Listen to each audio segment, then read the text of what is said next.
A national flag is far more than a piece of colored cloth. It is a nation's autobiography written in a language of symbols, a repository of its history, a vessel for its aspirations, and a potent emblem of its collective pride. To unfurl a flag is to release the stories of battles won and lost, of revolutions waged, and of an identity forged through shared struggle and triumph. While the modern national flag is a relatively recent invention, its roots stretch back to the ancient world, where standards and vexilloids were used to rally soldiers and signify power. Yet, it was in the crucible of 18th-century revolutions that the flag was transformed from a symbol of a monarch to a symbol of the people. Nowhere is this dynamic and often painful evolution more starkly illustrated than in the story of the Syrian flag, a banner that has been repeatedly redesigned, reinterpreted, and fought over, reflecting the nation's turbulent quest for a unified identity. The journey of the flag begins not with fabric, but with carvings and emblems hoisted on poles. Ancient Egyptian nomes, provinces, were identified by standards bearing sacred animal figures, while the Roman legions marched under the iconic vexillum, a cloth banner that instilled discipline and unit cohesion. For centuries, these symbols belonged to the rulers, the armies, and the dynasties. In medieval Europe, the rules of heraldry dictated the coats of arms that adorned the banners of noble families. The concept of a flag representing an entire populace, the nation-state, is a product of the Age of Revolution. The American Stars and Stripes and the French tricolore were revolutionary in that they symbolized a new social contract, a government of the people, by the people, for the people. The colors were no longer personal to a king but belonged to every citizen. This potent idea of a flag as the ultimate expression of national sovereignty and popular will spread across the globe, becoming a requisite symbol for any state aspiring to independence and self-determination.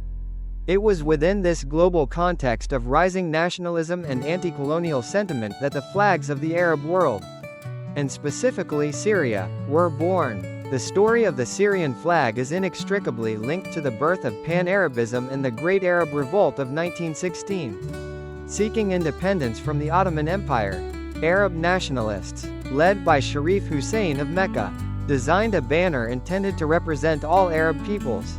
Its design consisted of 3 horizontal stripes, black, green, and white, with a red triangle at the hoist. These were the Pan-Arab colors, a powerful symbolic palette drawing deep from the well of Islamic history. Black, representing the Abbasid Caliphate, 750–1258, a golden age of Islamic civilization, and also the black standard of the Prophet Muhammad.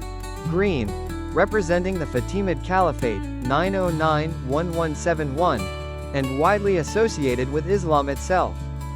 White, representing the Umayyad Caliphate, 661–750, the first great Islamic dynasty, which ruled from Damascus. Red, representing the Hashemite dynasty, which led the revolt, and symbolizing sacrifice and martyrdom, when the short-lived Arab kingdom of Syria was declared in Damascus in 1920 with Faisal, son of Sharif Hussein, as its king.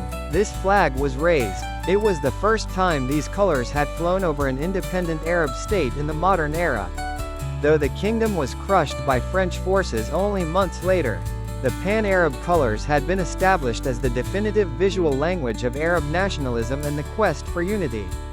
Syria's history in the 20th and 21st centuries has been one of profound instability, and its national flag has been a direct reflection of this turbulence.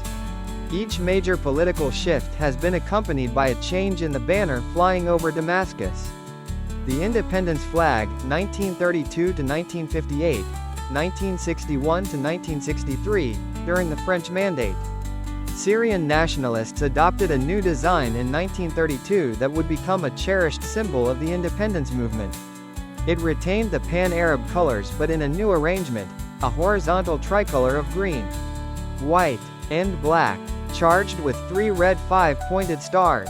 The symbolism was potent. The colors still honored the great Arab Islamic dynasties, while the 3 red stars initially represented the 3 main districts of the French Mandate, Aleppo, Damascus, and Deir ez-Zor. After Syria gained full independence in 1946, this flag became the proud emblem of the new republic. The United Arab Republic flag, 1958 to 1961, 1980 to 2024, the tide of Pan-Arabism, championed by Egyptian President Gamal Abdel Nasser, led to the formation of the United Arab Republic, UAR, a political union between Syria and Egypt, in 1958. A new flag was adopted, based on the Egyptian Arab Liberation Flag. This design featured a horizontal tricolor of red, white, and black, with two green stars in the center representing the two states of the Union. The green-white-black banner was lowered, and for 3 years, this new flag symbolized the dream of a unified Arab state. Though the Union dissolved in 1961 and Syria briefly reverted to its independence flag, the two-star design would make a formidable return after the Ba'ath Party consolidated power, and particularly after Hafez al-Assad took control. Syria re-adopted the UAR flag in 1980 to signal its unwavering commitment to the pan-Arab cause. For over 4 decades, this was the flag of Ba'athist Syria. The outbreak of the Syrian civil war in 2011 transformed the national flag from a unifying symbol into a deeply divisive one. The conflict became a war of the flags, with two competing banners representing two irreconcilable visions for the nation. The opposition forces, seeking to overthrow the government of Bashar al-Assad, rejected the two-star flag. To them, it was the banner of the Ba'athist regime, a symbol of authoritarian rule and the very political system they sought to dismantle. Instead, they resurrected the green-white-black independence flag. This was a deliberate and powerful symbolic act.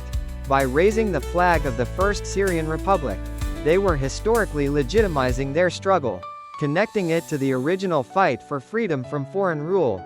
It represented a return to a pre-Ba'athist, democratic vision for Syria. For millions, waving this flag became an act of defiance and an expression of hope for a different future. Conversely, for the Syrian government and its supporters, the two-star flag remained the only legitimate national banner. It represented the sovereign state, stability, and the ideology of Arab nationalism that had defined the country for decades.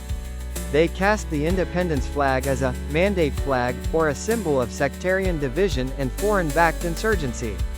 This stark division demonstrated a profound fracturing of national pride.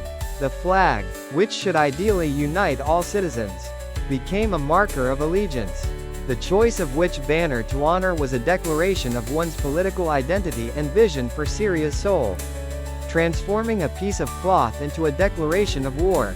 In late 2024, with the fall of the Assad government, the streets of Damascus and cities across Syria were filled with the green-white-black independence flag. Its official adoption by the new transitional government marks a seismic shift in the country's symbolic landscape. The hoisting of this flag over government buildings is a clear and unambiguous break with the preceding 44 years of Ba'athist rule. Today, the independence flag is once again the sole official banner of Syria. Its return is an attempt to heal a fractured national identity and unify the country under a symbol untainted by the recent decades of conflict. It represents a promise to return to the ideals of Syria's original independence movement.